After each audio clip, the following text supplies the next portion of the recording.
start streaming? Like, how long has it did you start doing it? Is there any style that you've changed? Because I've probably seen most of your, last few months of your videos more than the early ones.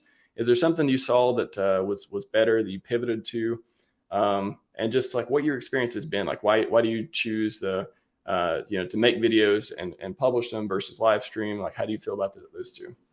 Yeah, so the reason why I started streaming just in general and posting videos is I was helping so many people in my life. Like not only the people in my own life, but then my dad would also have people in his life that he was talking about crypto to. And so like we'd have these different meetups where people would like come over for lunch after church, or they would come over for dinner one of the nights of the week, and we'd talk to them about crypto. And so it just honestly started becoming like pretty overwhelming for me, just because honestly, there was probably like 30 people that I was talking to that would message me. And I was like, oh my gosh, like, I don't know if I like want to continue doing this, just because it was a lot. And so I started February 2022, so this year. And I just like posted some very basic videos, and I like stopped posting. And then I ended up posting about a month later in March. And I didn't even start off with posting about PulseChain or Hex or anything like that. But then I posted one on PulseChain, and the video did well compared to my other ones. And so I started posting videos on how to use the testnet. And that is what really like snowballed into me being a part of the PulseChain community. So I had no intentions, just like, to be honest, no intentions of like doing that, because I didn't know, right? And people told me that they like certain things. Funding Jim was actually the first person that like believed in me and like told me to keep going with it. And so like, I don't know, it just just happened. And so then I had so many different people that wanted me on their streams, and like I said, it just snowballed from there. Yeah, it's. I think I remember some of the ones with the test data. Yeah, I remember that happening. Right, and I actually registered YouTube in February just because that's when I got to Twitter and started, being active in the community as far as publicly, like having a persona and stuff.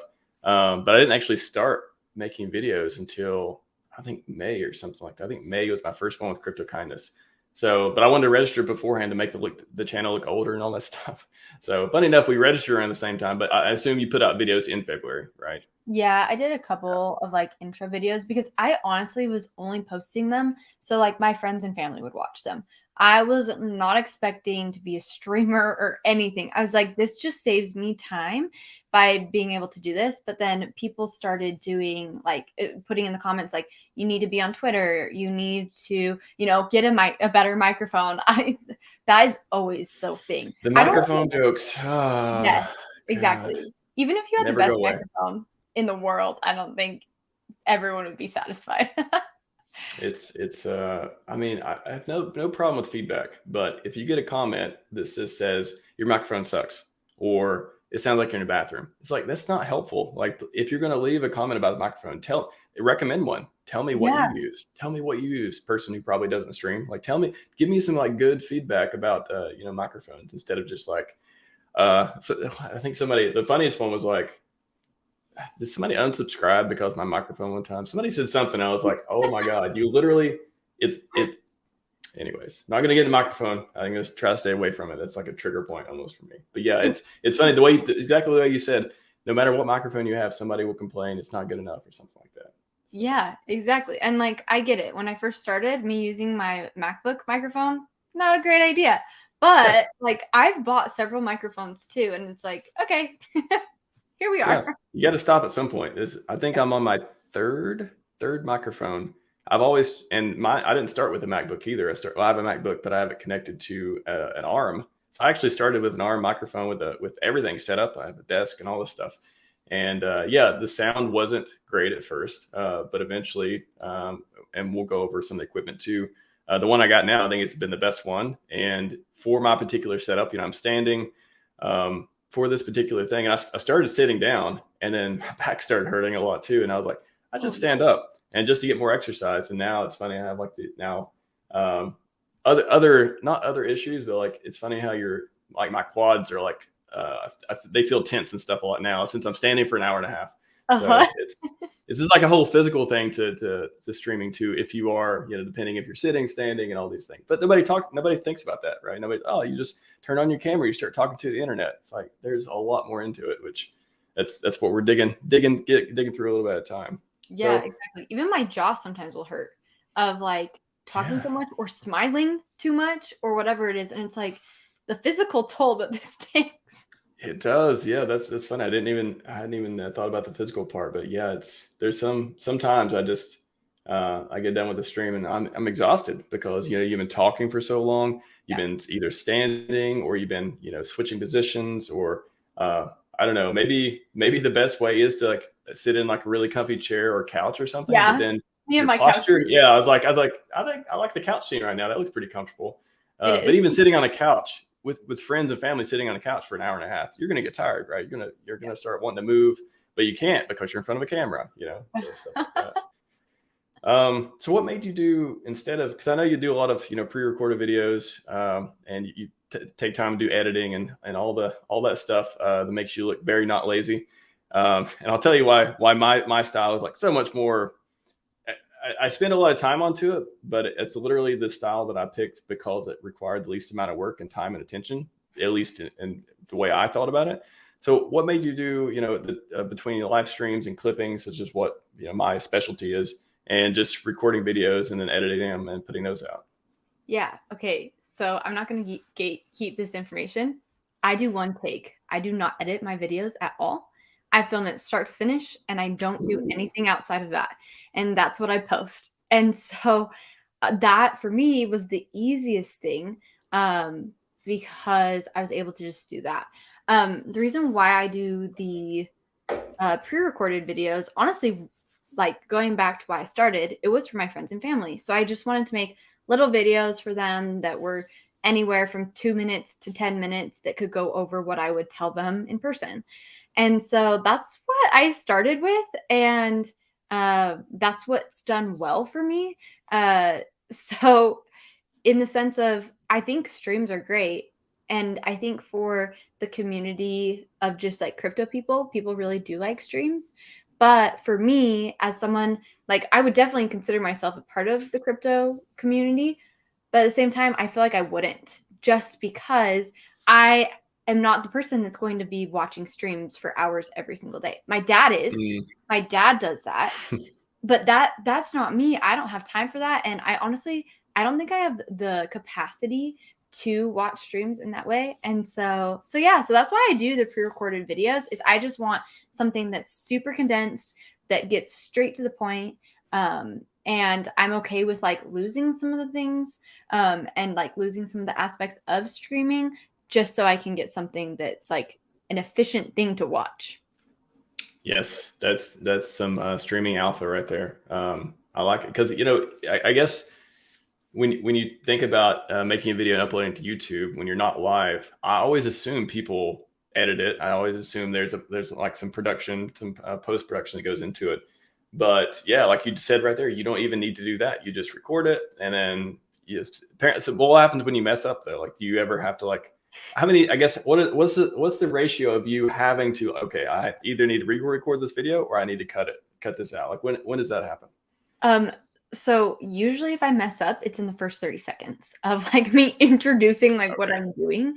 And so I'll do that. This one time, this sucked. This was a couple weeks ago. I recorded the whole video and it was like 8 minutes or something. And I realized my microphone was on mute.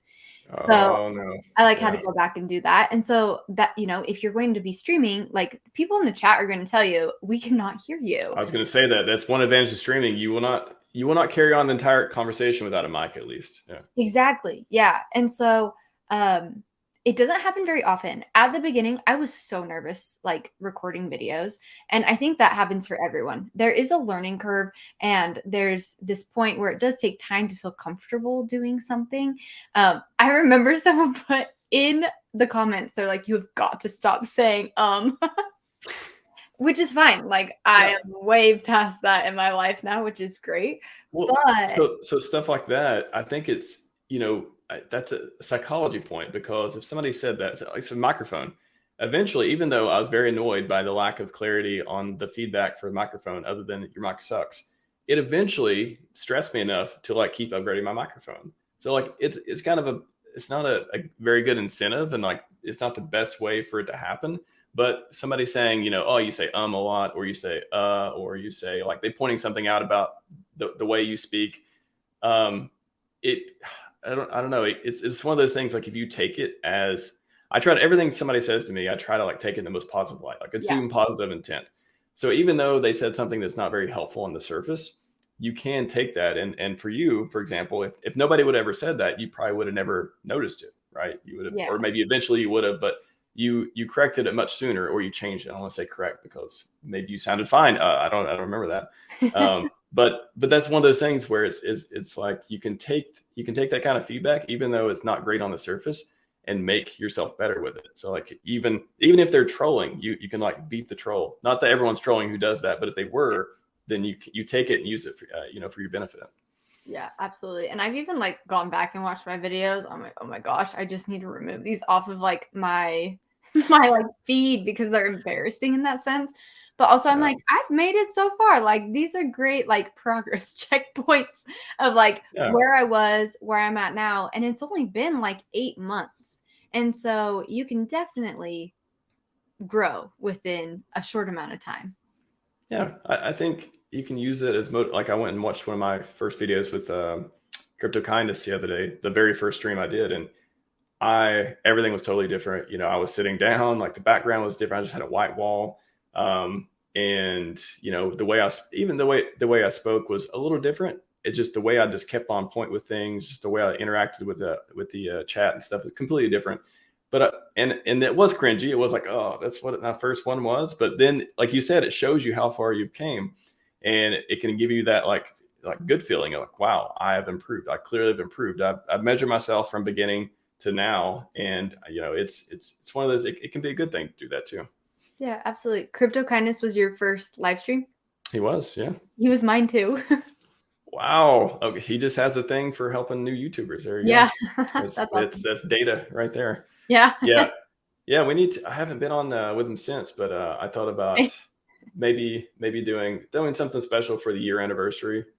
Whenever that comes up, it's probably it's going to be a while, but or like 100th episode type of thing. It's always good to like have people on you had on early that we still talk on Twitter and stuff, but we're I mean, he stays busy too. He's kind of not MIA, but he's taking some time off too for a while. But I think he's trying to get back into it, trying to get, especially since PulseChain seems closer every day. It seems closer, no idea, but it's definitely good to connect with people who helped you like that. And I'm always thankful for it. Like, no matter what he does, I'll always be thankful. If he turns out to be the biggest scumbag to ever walk the face of the earth, I don't. It's not going to happen. But I would always be like, well, he really helped me in streaming, because that stream too, afterwards, how it's like, oh, I'll stay on afterwards to kind of debrief or just say goodbye or whatever. Yeah. I left because I didn't know. I just left, and he was like messaging me.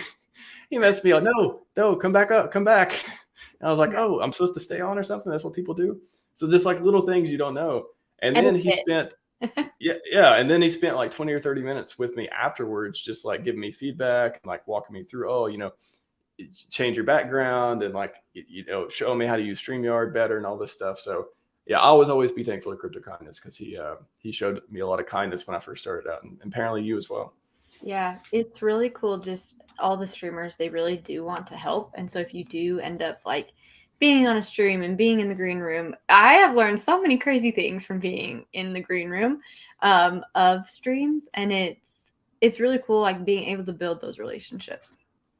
Yes, it's the green room is if you're not a streamer, like you don't really, it's hard for you to like think about what the green room is and how you can use it. But it's, once you start streaming, you're like, okay, this is a place you can prep. This is a place you can do test runs. This is a place you can just like chat before the show. Or if you have a bunch of guests coming on, like I prefer not to have any more than like 3 other people on stream at one time, because it's just so hard. The conversation goes everywhere. So if I have one where I've invited 6 or 7 people, I try to split it up. I have people in the green room. They're talking in the private chat. It's just like it's like a nice camaraderie thing as well. So the green room is that's a fascinating concept you don't really understand until you start using it. Yeah, absolutely. My dad didn't understand it at all, because, you know, he had watched me be on stream. I was like, you not believe like what goes on in the green room, right? Beforehand. And so then he started, you know, doing streams with me, and then we would talk to the people that we were streaming with beforehand. And he was like, wow, like this is awesome. And he's like, you really, it's crazy that just like something so small like that would make such a difference, but it really does. It's like a private stream too. There's sometimes you'll get into conversation. You're like, God, we should be streaming right now. People should be hearing this too, because this is good information. But okay, save it for the stream, and you get some really fun conversations. Or it's just like a place where you know you can talk about personal things or whatever you don't want to put on the internet. Like you can like have those conversations and have a chance to catch up with people. So fantastic concept, StreamYard, Greener. Not that they invented it or anything, but they got a pretty good process for it here. Yeah. Somebody asked Blue Yeti. So yeah, Blue Yeti was my first try, I think. And we'll get into microphones here in a second. I'll tell you what I'm using now. But you're using Blue Yeti. Yep. That's what's so specific, and people don't get it either. One microphone may be amazing for a particular setup and not work at all for another setup. It does not work for me. Like, okay, here's my mic. Nice. And I have to set it because I don't want it right in front of my face because I have a green screen and all this stuff. I have to set it to the side. So I need a microphone that can pick up between here and there and also sound okay. And Blue Yeti just wasn't working. It just didn't work for it. It's a great microphone. I've used it for recording stuff before, but it just did not work for my particular directional thing. And then you'd be like, oh, well, why don't you just move your arm? And then if I could show you my desk, this is the best arm setup I could possibly have. Like, you know, the microphone arm, I mean. Yeah. And then the clip light. Oh, why don't you, like, what somebody say the other day?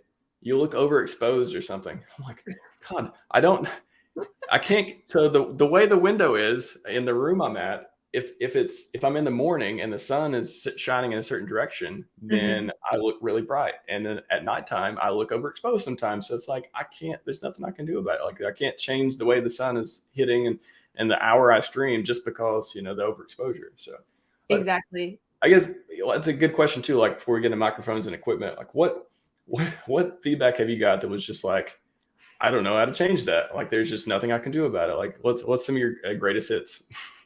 I just feel like there's no winning personally because everyone's going to be upset about something. And so, yeah, I mean, the microphone one I think is like the biggest one. And that one's always so funny. Just because I'm like, at this point in time, like I've tried. And this room that I'm in right now, it has hardwood floors. And so it's different than the place that I started streaming in, which had carpeted floors. And I can tell the difference in my microphone because of even just that. And so I'm trying to think. For a long time, I actually stopped reading the comments on all my videos because I just couldn't take it.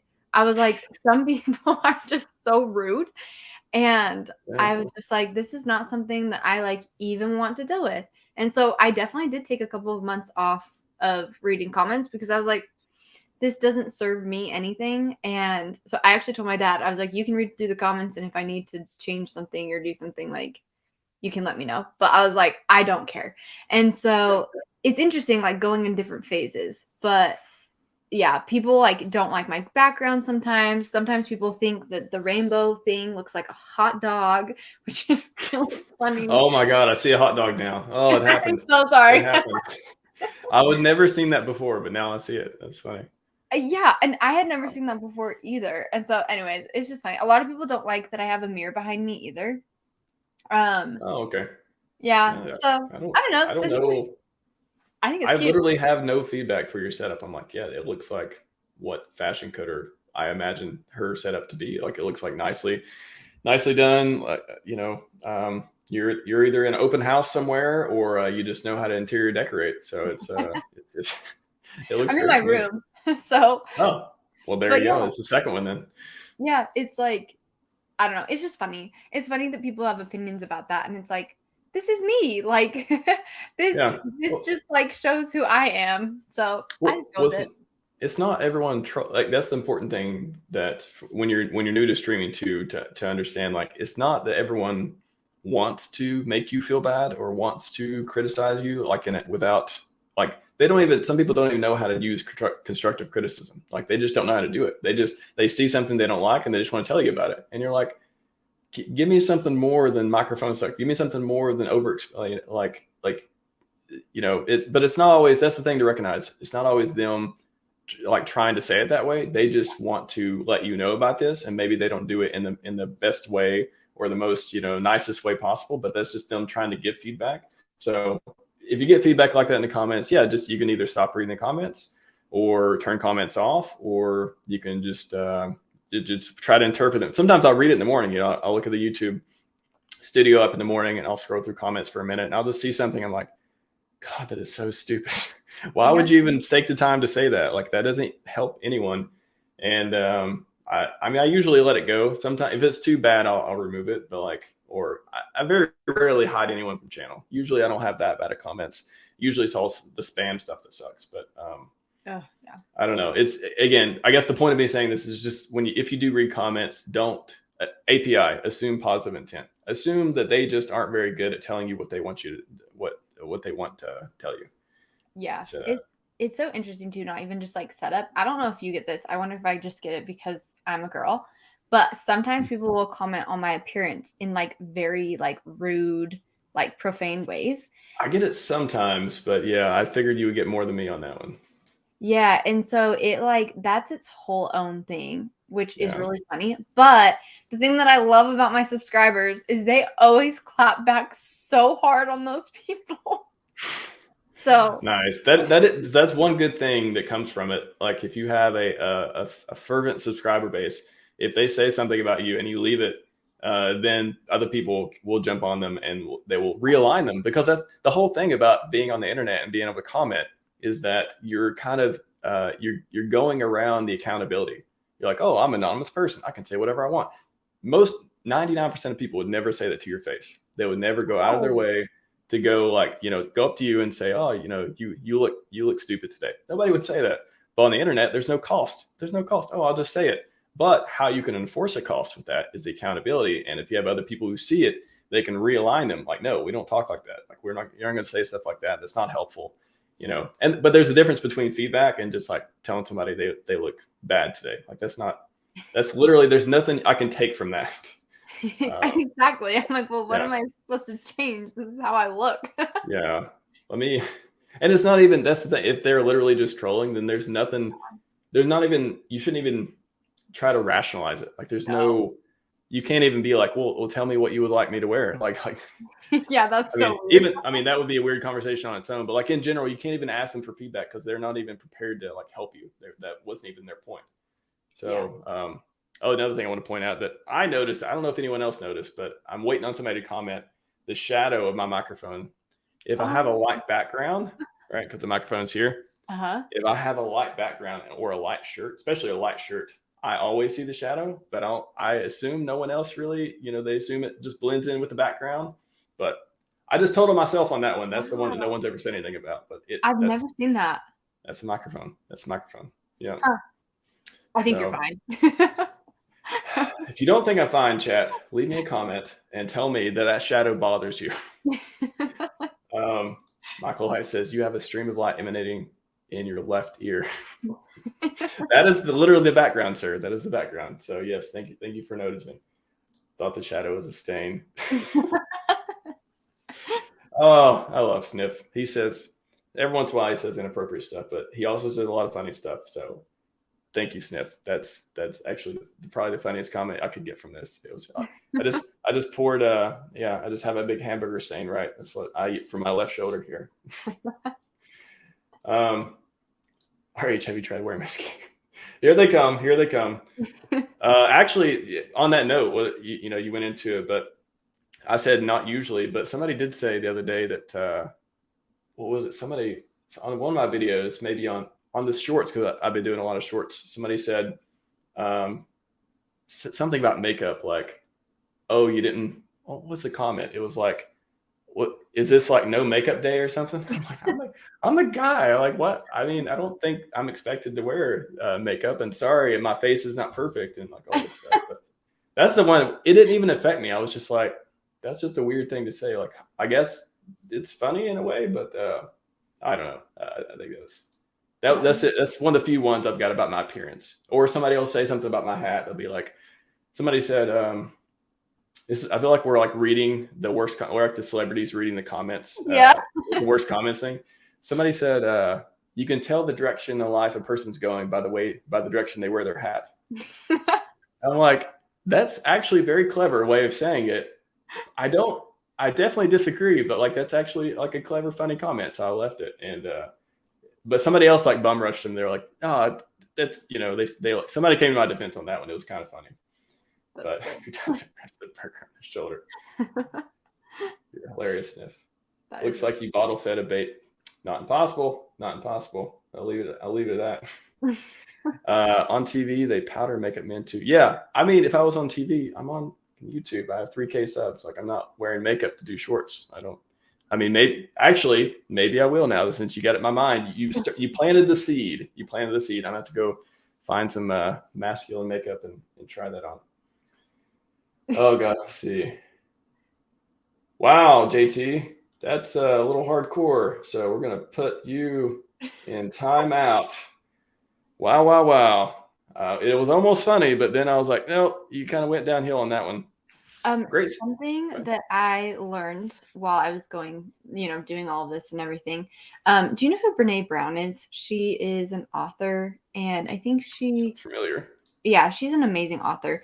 But she talked about being daring to lead. And the thing about it is if someone's commenting on your stuff, like, do they have the place to have say in your life? So when you have these bad comments, or honestly, even good comments, I do this with both. I don't let the good comments affect me, and I don't let the bad comments affect me, because if I let the good comments affect me, then the bad comments would affect me too. But if this person's not also in the same boat, if they're not putting their face out on a screen, if they're not putting in the effort to do the different things within being a content creator, they don't have any say in like what I do. And like, it is a really good thing to sometimes get feedback of like, your microphone and stuff like that. But it's looking at that and being like, if you told me something about what I do, I would take that more into heart than what someone that just randomly commented on my video, because you actually do the same thing that I do. And so I value your opinion in that way, because you're also putting yourself out there. Whereas someone that just, puts something like in a comment, like, that's so anonymous. So you can like shift it where it's like you're in control of the situation and it's okay. Yeah, so that's a good example too of on microphone. What was it? Dixon Piper actually got me to buy. We're gonna get a microphone. We're gonna get equipment in a second. I promise everyone. But Dixon, he messaged me and he was like, "Hey," because maybe you saw people talk about my microphone, or maybe he noticed it. Whatever. He's like, "Hey, here's a microphone I use." I don't remember if he even commented on my current microphone, but I got the hint. Whatever it was, like, your mic could be better. And then I got the microphone that he suggested, and then it got a lot better. So yeah, if I just saw a comment on it, I'd be more likely to ignore it or whatever. But if someone who you think cares about you in some way, or is in the same doing the same stuff you're doing, you tend to take advice from them much more, and especially if they do it in a private way, that now you can correct it and then go on, and you don't even have to like be embarrassed or anything about it. But just not being able, just what you said about not valuing what people say unless like they're like, you choose whose opinion to value in your life. Like you don't need to put value on things that people you don't know and stuff like that. There's a great saying that's from Kapil Gupta, this guy who Naval's guru or something like that. But he said something really meaningful in one of his books I was reading, and he said that if someone calls you a name or whatever, and it upsets you, it may be because you think there's some possibility of it being true. Yeah. In some way, it may be true. So if somebody calls you, oh, you're a plant, like, no, obviously I'm not a plant. Like, that makes no sense. I would never be a plant. But if someone says, oh, your microphone sucks, or your background, is not good in some way, you start thinking, even though you don't know them or whatever, if you think that it could possibly be true, yeah, then you may get offended. You may have an emotional response. You may have these things. So it's only when you think part of it may be true that these things occur. Absolutely. Which leads into, could be good feedback. It could make positive changes for you, or Yeah. it could not. So let's see. God, sniff. It's a good joke, sniff. I'm not gonna post it, but it was funny. Yeah, there you go, Michael P. The value and truth comments, good mad comments bring no value. Yeah, exactly. That's a good way to put it. All right, equipment. I want to bring up the browser, because actually on Amazon, I'm going to show people exactly. I think I wrote the models down for mine. Yeah, and you can just tell me yours if you want as well. Cool. But let me bring it up. So we'll start. Well, I already got mine up. So here's my microphone, everyone. Yeah, look at all the money I spend that nobody gives me back. Look at that. Look at that. This is a fraction of the another thing we can talk about too, the expense of being a streamer. Like, not just your time, but the equipment, the opportunity cost of you doing that versus other stuff. If you measure your time by how much you get paid per hour, then that you can rack up a huge cost to doing this too. But yeah, just equipment alone, not super cheap for this particular microphone. Did you say you're using the Blue Yeti? Yep, I am using Blue Yeti. So we can look that up and see. Okay, yeah, I don't know, like $140 on the more top on the X. They have between a 100 pink 120. What is it? They have a pink one. That one was not out before. There you go. Nice. If you're looking to upgrade to a just for the color though, I don't know. I think I'd want to get like an X if I were going to upgrade for the I don't know. Yeah, I like my white one. Well, you have the pink headphones though too, right? Didn't you get the Apple? Did you get the Apple ones? I still haven't decided on the color. I've been going back and forth. Oh, okay. I remember that because that was one Richard commented on. I remember a while back. It's pretty funny. Let's see. So that's the mic. I'll pull up the camera so you can see for microphones. 100. For like any streaming quality microphone, you can expect around 100 to 300, somewhere in that range. And then my camera, I've tried like 5 different cameras too, and this is the one I like the best. Let's see. I think it's this one. I think it's the stream cam, this particular stream cam. So 139. That's the one I use. And are you using just a MacBook camera, or are you using a different one? Yeah, I'm just using the MacBook camera. I do have the MacBook Pro though, and I've noticed that between MacBook Pro and MacBook Air, there is a huge difference. Oh, interesting. MacBook Pro versus MacBook Air. So the Pro has a much better camera? Like infinitely better. Okay, that's good to know. Actually. I never would have thought it'd be that big a difference, but yeah, I didn't either, but it is like such a big difference. Nice. Appreciate that, G Chambers. I did have a rap come out recently. Really? Video. Yeah, you haven't seen it? I'll send you. I'll put the link in the private chat too. But okay. It was fun. I did my first time. I've recorded some music before, but it was my first time doing it with a remote producer. So I wrote the lyrics. I got on a website, got a guy to make me a beat and do producing and mastering.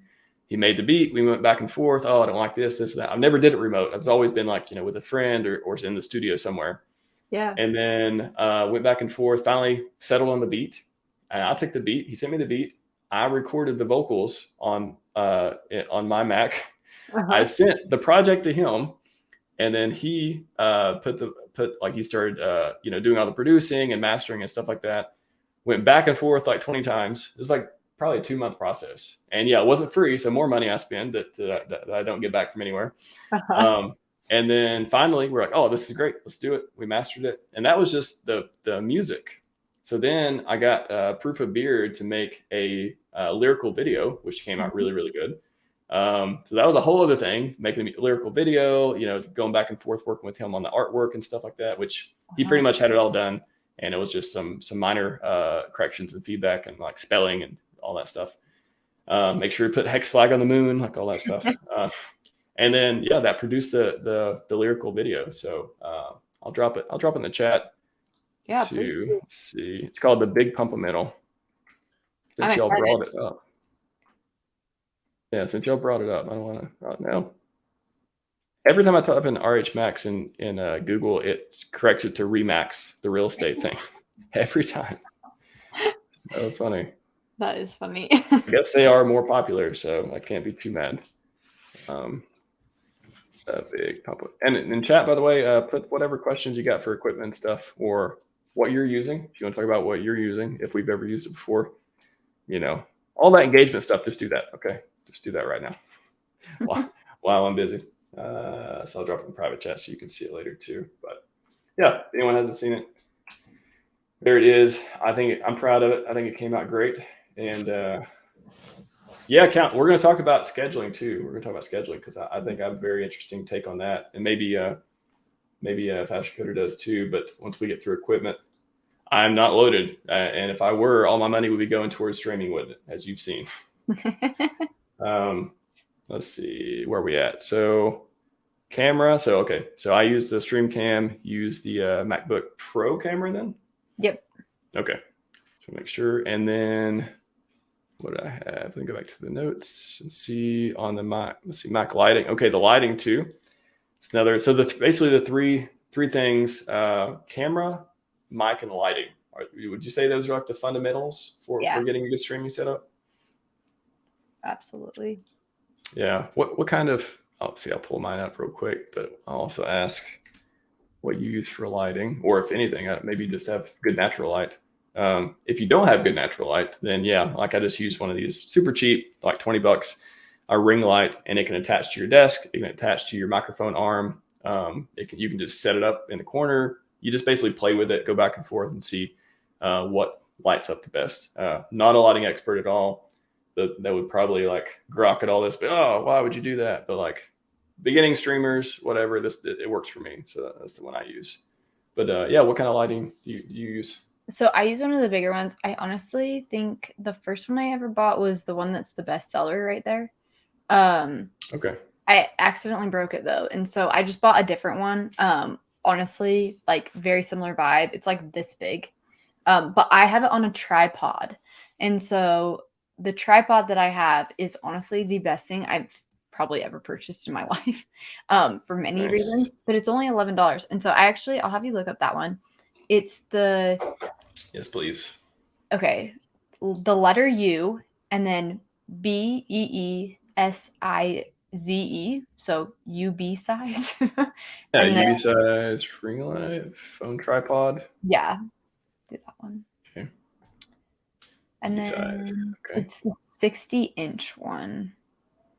52, 67, 60. This one? Let's see. Yep, it's that one. So nice. $10 too. There you go. Yeah, honestly, I use it for everything in my life, even outside of streaming. So when I go anywhere, I always bring it with me. I'll just show you it. It has my light on it, but it is the nicest thing I've ever gotten. It's so great. So highly recommend. Nice. Yeah, these are some of the things because especially when I was first trying to figure this stuff out, you just don't know. So I just went through and I just bought all the things that look cool, and then I would try them. If I didn't like them, I would return them, and then I would try the next one, and basically I went through 3 or 4 microphones, at least 3 nice microphones, and 3, 4, 5 cameras, and I think this is my second lighting choice. I think I had a big a 5-foot tripod with a light built into it. I used that, but then it was just too bulky, and I really have a minimalist setup on my desk. I just want microphone arm. I can swing it in and out to get it out of my face when I'm not using it. I have the little ring light that's always there that I can turn on and off, and then I have the camera on top of the monitor. So it's as simple as possible. Yep, exactly.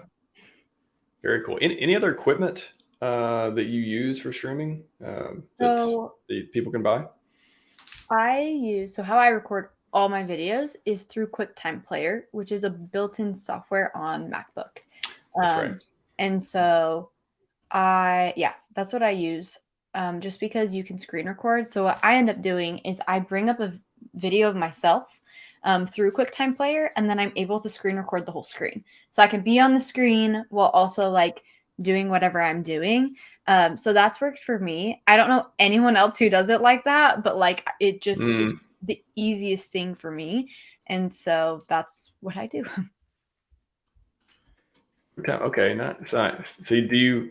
I guess so. When you do edit stuff, or do you just not edit at all? You don't use like Final Cut or the built-in stuff. I forget what the app is on Mac. You just don't edit the videos at all Um, on the desktop. so I do edit them as in trimming them. If I start my camera, the sound doesn't pick up for like 10 seconds. So I always have like 10 to 20 seconds at the beginning. Also, sometimes I like freak myself out a little bit. I'm like, hey, wait, what am I talking about? So I'll like Mhm. take a second while I'm on the camera. So I'll trim the ends of it, but a QuickTime Player just has a trim feature. And Okay. yeah, so I wouldn't even count that as editing because it takes 30 seconds. Yeah. Oh, and YouTube, I mean, they have edit, they have blur too. That's another thing to bring up.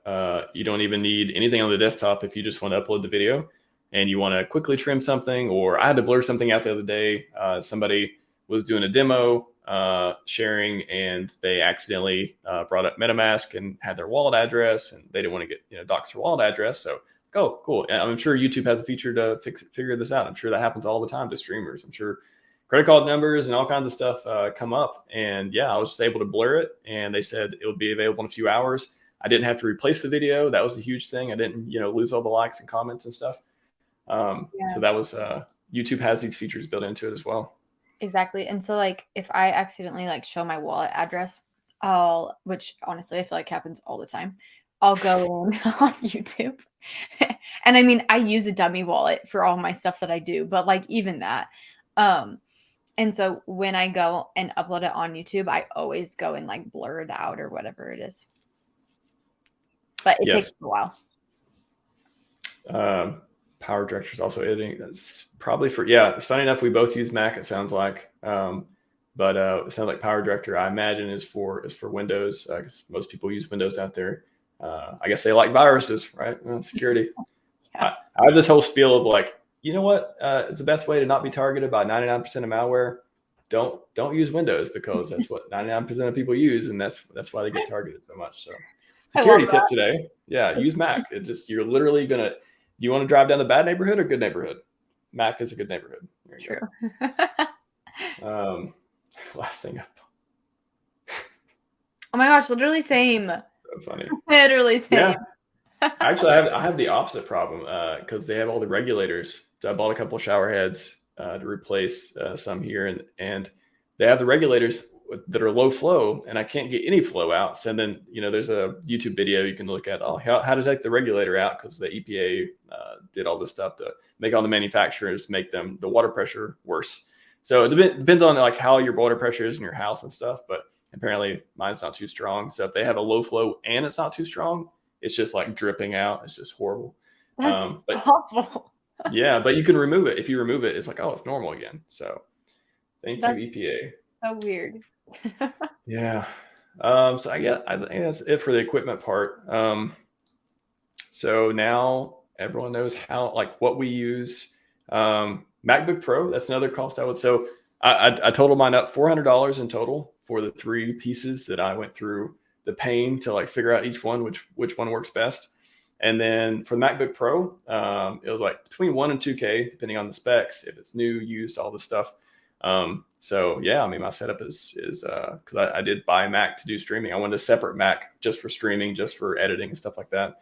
So that's, what, maybe $2,500 just for the equipment but that's the thing I like about it. It's kind of it's a one-time cost. I mean, your computer is probably never going to go bad, not for a long time. Your camera's not going to go bad. Your lighting's not going to go bad. So once you put it in, it's not like you got to keep doing it all the time. You can get the ROI out of it for 1, 2, 3, 4, 5 years. So that's one good part of it. Yeah, absolutely. I think mine ends up being around the same amount too. I already had the MacBook Pro, but like looking at it like that, the specific MacBook I have is like around $2,200, which I feel like is a lot for something that you're investing. Macs are not cheap. No, for like streaming and stuff. But then everything else has come to about $200-300. And then I've been looking at those Apple or the AirPod Pro Maxes. And I'm trying to figure out how I'm going to match them with my slippers, to be honest, like my like whole vibe. So I haven't decided on what slippers I'm getting, so then I can't like determine what color of headphones. And so I will end up getting those, and those are like $600 in total, like after They're tax. expensive. Yeah. Yeah. I noticed that when I got them, I was like, whoa, I'm okay with my AirPod. That's another thing. So, oh, that's a good piece too. Well, first I want to say that if you get that pink Blue Yeti, then you'll have the whole vertical integrated ecosystem like that. And it would match the hot dog dog. rainbow. It would match the hot dog. We got to match the hot dog. That's clearly the most important thing. I want to say, so for sound, what do you use? Because I just use AirPods Pro. I love them. Bluetooth. I take them out of the thing. I charge them after every stream. I take them out, put them in. They connect. Everything is beautiful in the Mac ecosystem. But what do you use? So I actually just use the MacBook speakers. Oh my God. So embarrassing. Don't have any expensive toys to show for listening. No, I should have gotten the AirPod Maxes. One day. We're going to do this again. We're going to do round 2, and you're going to have them on. It's just going to be like, I'll like show my whole setup. I feel like I need the pink ones now, though, if I like end up getting the pink microphone. I'm telling you, that would look. If you look at cryptographics, he has the purple-ish, like the purple shade headphones with green, and then he has the hat which matches it, and it's just like, wow, your face looks awesome. Like you're surrounded by it's coordinated, nicely coordinated equipment. So he came on the Hedron auction stream, and I was like, whoa, man, you're like way overdressed to be on Team TJ Maxx right now. This is because we split people into Group A and Group B because we had too many people. And Group A was Team TJ Maxx, and Group B was Team Gucci. And I was like, man, you're way overdressed for TJ Maxx right now. Let's save that for the Gucci team. Okay. Forget the airport. Man, I love them. A lot of people hate them. I love them though. I don't know, man. I don't know. I gotta disagree with you on that. I've never been so satisfied with a frictionless experience going into streaming as I have just popping these in and they just work. Only caveat, only thing I'll say is do not click that StreamYard link before you put them in. Because if you click it, at least for me, it doesn't like this. It just has this bug where it's like distorted and really terrible and you got to exit the studio and come back. So make sure, here's my process. I come into the room, I put on the green screen in the back. I take the microphone arm, swap it in front of me. I turn my light on. I put in the headphones, and then I click Enter Studio. If I do that every single time, exactly the same way, it's muy bueno. Assuming the internet doesn't screw up, which it does sometimes, or the MacBook just has like some weird. I need to reboot every month or two because it'll just like have high resource consumption, and for whatever reason I can't solve other than rebooting. Other than that, and the internet going bad, if I do that process every time, then streams, there's no technical difficulties in the stream. That's good. All right, Spins, Fortune running out of fast food. I have a McDonald's background that I used the other day, and that's I think it's what his references. Yeah, like I can't. I'll be like, I'm quitting today. Nope, it's a bear market. I can't quit. Gotta get back to it. Gotta keep that cash up. Gotta survive. Somebody said DaVinci Resolve. Okay, yeah, I haven't heard of that one. There you go. There's another tip. Cool. For that cost, the mic should be doing all the talking and streaming for you. It's not a cheap mic, but I've decided that you can't, or at least I can't be cheap with equipment because that equals more comments of people saying stuff about it, and less quality. I mean, if I can spend $100 more for a mic that will make the sound 50% better, that's value for the people. So I don't have a problem with it. I mean, I can afford it, so I don't have a problem doing it. Yeah. That's how it's been with my dad too. I've just bought him all of his gear. And so I just like have replicated exactly what I have. So then when he streams, he can use the same gear. So then hopefully we'll have a similar sound. But he doesn't use a MacBook. And so there's also that too that can be iffy, but it works. Gotta get him in the Mac. I'm telling you, once you go Mac, you don't go back. I haven't used Windows for years. I used to use Windows all the time. And I use Linux, but MacBooks have taken over my place, iPads and MacBooks. And I don't use an iPhone. I'll say that. I don't use an iPhone. Really? That's the only thing. Yeah. Everyone else around me does, but I know they got 17 cameras. I know it's beautiful, but well, I'll say I don't use an iPhone for my personal phone. I use I have a lot of Mac equipment I use for testing and doing different stuff for work and otherwise, but I don't use it from a personal phone. I've only used it once. I used it. I used to use a Windows phone for a very short period of time. They get me thinking about all the phones I went through, but no, I'm on OPSEC. I'm on Team, not iPhone for now. That's okay.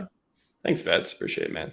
We can disagree and still hang out. You got to come to the meetup, man. Come back to the meetup. Okay, so yeah, you added yourself the UB camera recording. Nice. Now the process. So, what are some of the things that you've done? Maybe stuff you didn't do in the early days, but you just figured out, wow, this is such an easy win. Like if I do this particular thing, I'll get more. And not that your goal is subs and likes and comments, but like just easy wins that you don't have to sacrifice the integrity of your show in order to get more engagement. Like what are some things you've came up to do in the last few months? Ooh. Being consistent. That does not, being consistent can be hard sometimes, especially for where I'm at in my life right now. But being consistent really, like, it shows. Like, you see the subscribers come in, you see the likes and, all the views and all that. But I feel like there is the other side of things of maybe my content isn't as good if I am posting consistently. Whereas, like, if I, like, sometimes I'll just do like random ones here and there. And it's like, it's good content if it's like a code review or, something that I put effort into. But if I'm not in that consistent schedule, it won't get views. And so it's been interesting. I think consistency, at least for like the type of videos that I post, they do better if they're like chunked together. So if I'm like posting 5 times a week, but that's like a huge commitment, especially since I'm in school right now, to be able to do that. But that whenever I like start making like my plans of like getting back into a routine, I've actually been like planning out my month of December and what I'm going to do for that. The number one thing is the consistency for me. Yeah. Consistency. It's that really plays well into how I do the streams too, because I'm clipping. So I'll go through my process, which relates into consistency. It's like it enables a consistency for me. So I'll do a stream. After the stream, and I've talked about this before, it takes me per stream. Again, everyone, appreciate all the streamers out there. I don't think I'm the only one that puts this time and effort into it. But for every stream, this stream included, depending on how long we have, maybe we go to, an hour and a half, for example, hour and a half streaming. So I count that time. And for clipping, so I put it in Final Cut Pro. I clip out maybe during the stream, I'm taking notes every once in a while. Oh, that was really good. I really want to clip that. I'll have a notes to my side with Google Doc of like, blah, blah, blah at this mark, a title. So that can help me make things smoother too. But let's say an hour and a half, the average stream, for clipping itself, depending on how well I take notes, because otherwise I have to like watch a lot. And I have to like, another pro tip when you're going through editing is, if because I ask a lot of questions a lot of times during the streams. So I'll scroll through and I'll watch until my mouth starts moving. I'm like, oh, I'm asking something. I'm saying something. So this is probably a good place to stop. And just little things that make it less frictionless and make things faster to try to pull out key moments and pull out things that people are interested in doing or listening to again. So all that takes about an hour, 30 minutes to an hour, depending on how long the stream is, how many clips there are, how many questions, how many notes I didn't take beforehand to help speed that up. And then scheduling, tweeting stuff out, like all that's effort. Like I usually schedule 5 minutes beforehand. I didn't do it today. Like 15 minutes in, I was like, shit, I didn't say we're live yet. I said it, 2 hours ago, but I try to say it right beforehand to get all the people who didn't see the previous one. So that's all that, like miscellaneous stuff, scheduling. Sometimes there's a lot of back and forth. People schedule stuff like you're always easy. A lot of people are usually easy for scheduling stuff, but some people I'm like, oh my God, like how many times I'm gonna go back and forth before we just agree on a time? Like do you ever run into that too? Yeah. I was trying to schedule 2 streams next week, which is also hard with like Thanksgiving and stuff. And then also my sister's getting married on Saturday. So there's that's right. It's interesting, like all of the schedules and how it plays like a factor. And then people being in different time zones and not even like, in the United States, but like being across the world can be every time. Yeah, every time I do something with somebody who's in the UK or Europe or somewhere, or Australia, I'm like, oh God, I'm going to have to do a really early one or a late one because, otherwise their time is crazy. So you have to factor that in.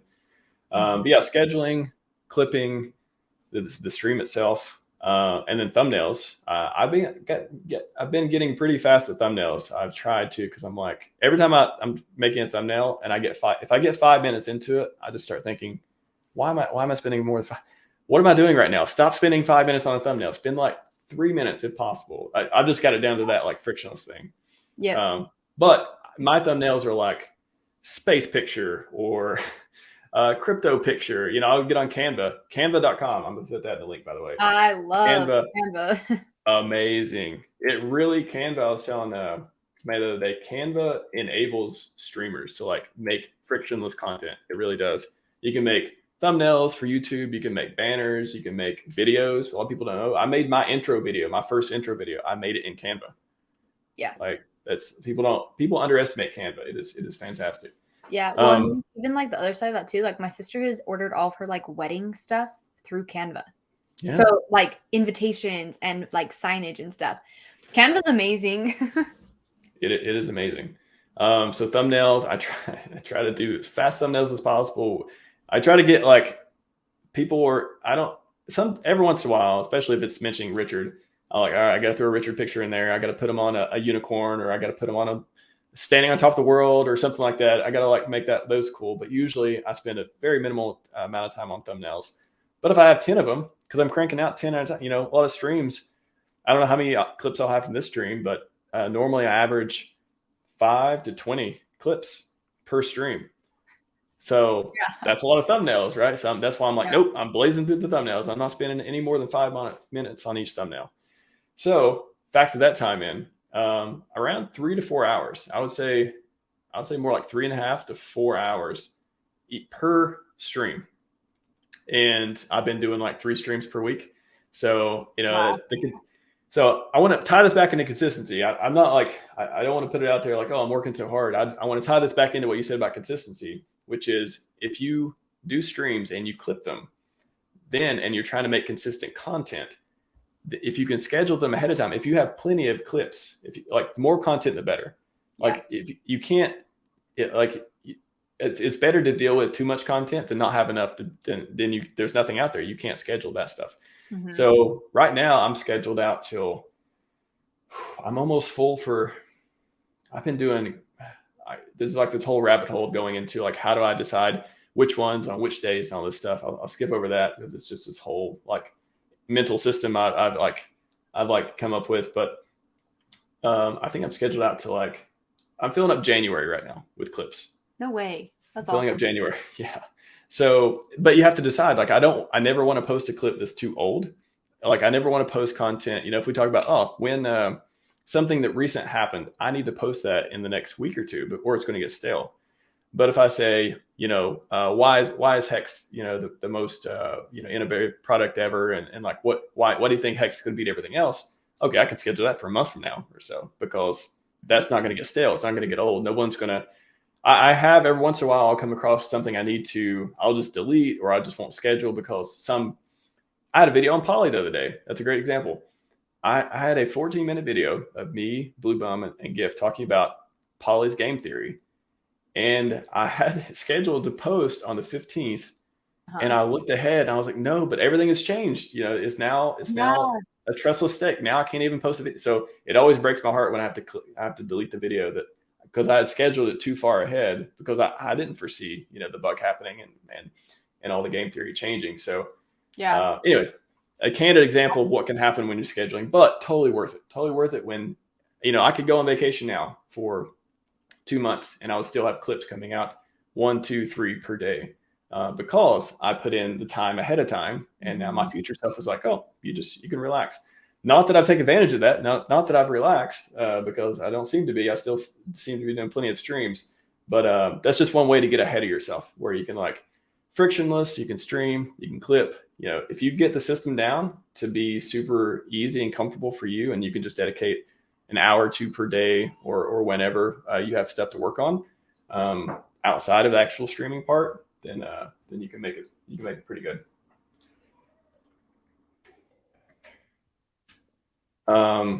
So somebody had a question on Hex I want to get to too, and man, we are killing it right now. Okay, yeah. We'll wrap up on this and just go over a couple Hex and PulseChain stuff because I think we both got to go by 12:30. Good, glad you reminded me of that. The Hex essentials real quick. I was thinking setting a schedule system. That's an interesting idea, actually. I just don't know if people, because I guess the idea would be so you would know when other people are streaming. You wouldn't have to because if two people are streaming at one time, there is a natural cannibalization effect that happens, especially if you have a similar audience. Interesting. The thing is, you'd have to get people to use it, because if they don't use it, then you won't know about it. I wonder if you could pull data from, because a lot of people don't schedule them ahead of time. I schedule ahead of time so you could pull the data of the upcoming live streams and automatically make a calendar. Maybe that would be a first step, DX. And then you could ask people, hey, if you want to further crowdsource, if you want to add your own stuff, you can. It's just hard to get people to participate to make sure that stuff's accurate, especially when they don't schedule. A lot of people don't schedule them ahead of time. But good idea. I like the idea. And shout out to pulsetube.com. They are awesome. They are awesome. Great point on operating system. Yeah, Max. I'm telling you, Max Rock. I will convert people to Mac. We're going to do it. All right, we're going to finish on the streaming stuff because I do want to get to Air Community. Any other things that I guess we go to that. Like any other last piece of advice for new streamers out there who are just looking for, just they either got their feet wet and they don't know if they want to do it anymore, or you mentioned consistency, but like what do you wish you knew when you first came in to streaming? Maybe that's a way to frame it. I wish I would have known that it was going to be rocky and it was going to take a lot of time up front.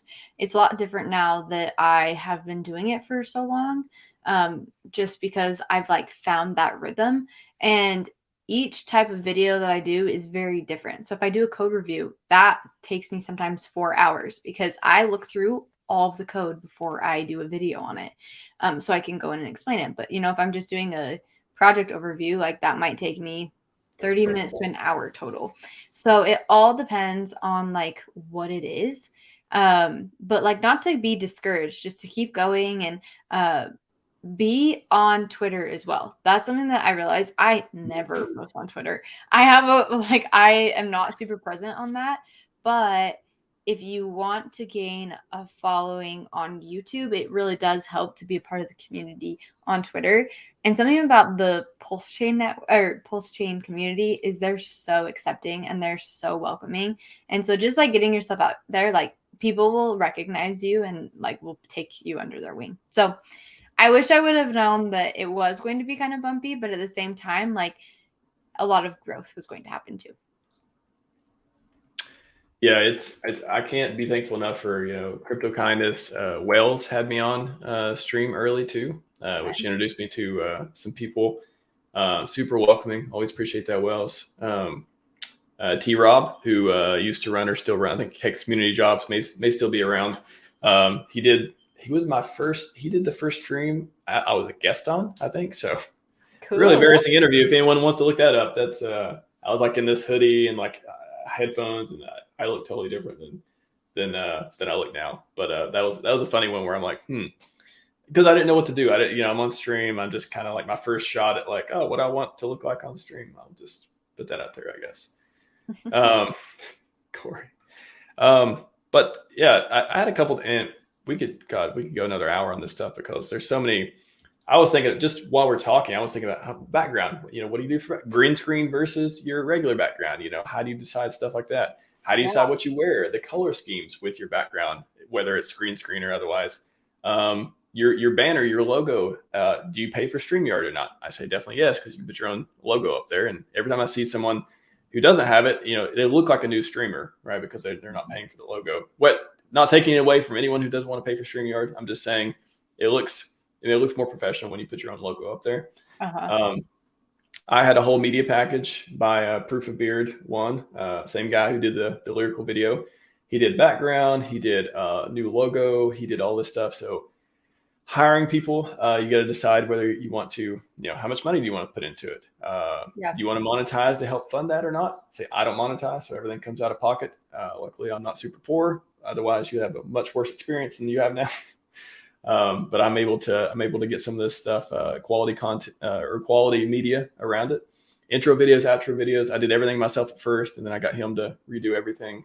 Do you want to have a social media manager? Like you talked about, you're not on Twitter very much. My thought so far is I want to manage my Twitter and YouTube, but I recently got TikTok and Instagram, and I've been trying out some social media people there who are making clips and doing stuff. So I'm kind of more hands off there because I just don't want to handle 4 platforms. But also, I don't want to lose that personal connection, because on Twitter, I want you to know you're talking to me. Yes. Like if I message you or I tweet something, I did it. YouTube, that's my current thing too, is like I want all the content I put out, my hand touched it. Like I want to be accountable for it. I want you to know that this is something I did that I thought was important to share. But the rest of them, I'm like, I got to offload something. So it's what do you think about the other socials on TikTok and all that? Oh, so me and my sister, we have a TikTok together actually. And so I like link all my fashion coder stuff on that, but I've never like talked about like crypto on it. And so I actually don't use TikTok for that, for like crypto anything. But like me and my sister, we'll just do like funny TikToks together type of thing. And then I ended up just changing my personal account on Instagram to my fashion coder account, just because I wanted the people in my life to be able to see my like content and my posts and all of that. And, that's why I started. And now where I'm at, I'm like, oh, maybe I shouldn't have done that. But, it's always a learning experience. Yeah, it is. It's and you're not going to get everything right the first time. I think that's another. I'll just wrap up on the advice too. I really try to focus on value. I have my own personal principles around monetization. I don't do that. I just never want my stuff to be tainted by anything other than my own ideals and my own. Guests who come on my show, they can promote whatever they want. They're on my show, hospitality. They can promote whatever they want. But for me, I never want to be paid by anyone. Like the words that come out of my mouth, I want to own them every time. Yeah. And it's not a black and white. I think it's on a spectrum. You can do some paid stuff and not. But like I don't fault anyone for making money on YouTube at all. Nothing like that. I just for my personal brand, that's what I focus on, is the value, and I worry less about the money. I want to make the money through investing in products like Hex and PulseChain and stuff like that. I want to make that money there. I don't want to sell anyone anything. But yeah, so I don't focus on the clicks, the likes, the subs, the follows. They're nice to have, and they are a tip of the hat for value. But I don't know. I would tell new streamers to focus on value, focus on creating value, and then you'll get the subs, you'll get the likes. Those things will come, but you don't want to go the other way around. You don't want to I never want to do clickbait. Every time I do a title, I think about it like, I don't want anyone to watch a video and end up at the end and be like, whoa, that was clickbait, or whoa, that was totally not what I expected. I always want them to be satisfied with like clicking on my content. So yeah, I provide some bulletproof. Something that too is, I'm sure this has happened to you, but like companies will reach out to you to sponsor you, and like companies that we all know, and it is deciding whether or not you want to do that. And that's been something that's been huge for me too, because it's like, I do like these specific coins that are coming out or whatever it is, but it's like, I want to be able to say whatever I want to say. And I don't want anyone dictating that. And so I absolutely agree with you. I think you and I both kind of are going at this in the same route of like, we're here to bring value. Like, we're not really here to make money. Whereas like some people are, and that's totally okay. But it isn't, you have to decide which one you want to be, because I feel like there's kind of a hard in between where it doesn't really exist. That's where the principles come in. Like if you come up with something and you say, this is what I believe, like this is a core value of mine, and I want to put that in place, and you stick with it. You don't cheat. You don't go back and forth.